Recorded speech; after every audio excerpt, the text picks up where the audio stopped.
सध्या महाराष्ट्राच्या बहुतांश भागांमध्ये पावसाने उघडीप दिलेली आहे। काही जिल्ह्यांत अधूनमधून हलक्या स्वरूपात पावसाचे सरी कोसळत असल्या तरी राज्याच्या अनेक भागांमध्ये आवश्यक तो पाऊस न झाल्याने शेतकऱ्यांमध्ये चिंतेचे वातावरण आहे।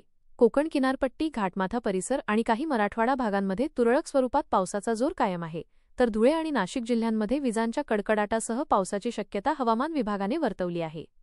गेल्या काही दिवसांत काही जिल्ह्यांत जोरदार पाऊस पडला, परंतु अनेक भागांत केवळ नाममात्र पाऊस झाल्यामुळे शेतकऱ्यांमध्ये पेरणीसंबंधी अनिश्चितता निर्माण झाली आहे। काही शेतकऱ्यांनी पेरण्या पूर्ण केल्या असल्या तरी पाऊस कमी झाल्यामुळे त्यांना दुबार पेरणीचा विचार करावा लागतो की काय, असा प्रश्न उपस्थित झाला आहे। शेतकऱ्यांचे मनस्थिती व सध्याची चिंता। सध्याचा काळ शेतकऱ्यांसाठी अत्यंत निर्णायक आहे। खरीपाच्या पिकांची पेरणीही याच कालावधीत पार पडते, पण योग्य वेळी पुरेसा आणि सातत्यपूर्ण पाऊस न झाल्यास पिकांची उगम क्षमता कमी होते, त्यामुळे उत्पादनावरही परिणाम होतो। काही शेतकरी आता दुबार पेरणी करावी लागणार की काय या संभ्रमात आहेत। पंजाबराव डक यांचा 14 जुलैचा हवामान अंदाज दिलासा देणारा। प्रसिद्ध हवामान अभ्यासक पंजाबराव डक यांनी 14 जुलै 2025 रोजी सविस्तर हवामान अंदाज प्रसिद्ध केला आहे, ज्यामध्ये त्यांनी राज्यभर पावसाची टप्प्याटप्प्याने सुरू होणारी हजेरी आणि शेवटच्या आठवड्यात होणाऱ्या जोरदार पावसाचे संकेत दिले आहेत। 14 ते जुलै 15 टप्प्याटप्प्याने पाऊस। परभणी, लातूर, बीड, धाराशिव, अहिल्यानगर, जालना, छत्रपती संभाजीनगर, सोलापूर या जिल्ह्यांमध्ये विखुरलेल्या स्वरूपात पावसाची शक्यता आहे।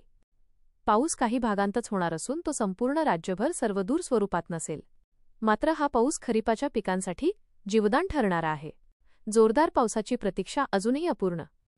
डक यांनी स्पष्ट सांगितले की सध्या मुसळधार पावसाची शक्यता नाही, मात्र 18 जुलैनंतर हवामानात लक्षणीय बदल दिसून येईल।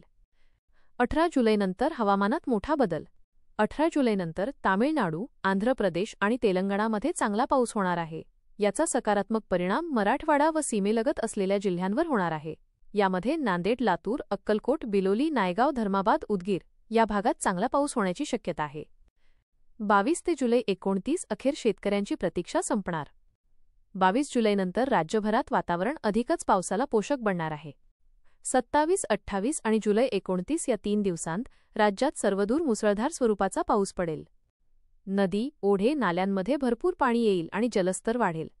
खरीपाच्या पिकांसाठी अत्यंत महत्त्वाचा काळ। सध्याची परिस्थिती, जिल्हानिहाय आढावा। विभाग, सद्यस्थिती 18 जुलैपर्यंत।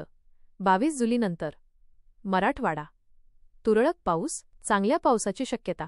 मुसळधार, विदर्भ, अत्यल्प पाऊस, सुधारणा अपेक्षित। जोरदार पाऊस, कोकण, काही ठिकाणी जोर।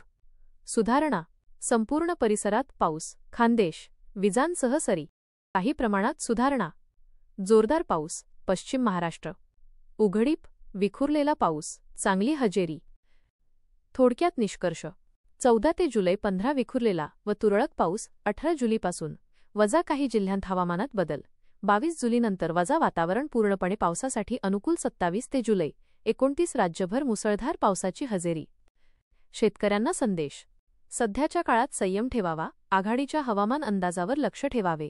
पेरण्या दुबार करण्याऐवजी पुढील आठवड्यातील पावसाचा अंदाज पाहून निर्णय घेणे अधिक फायदेशीर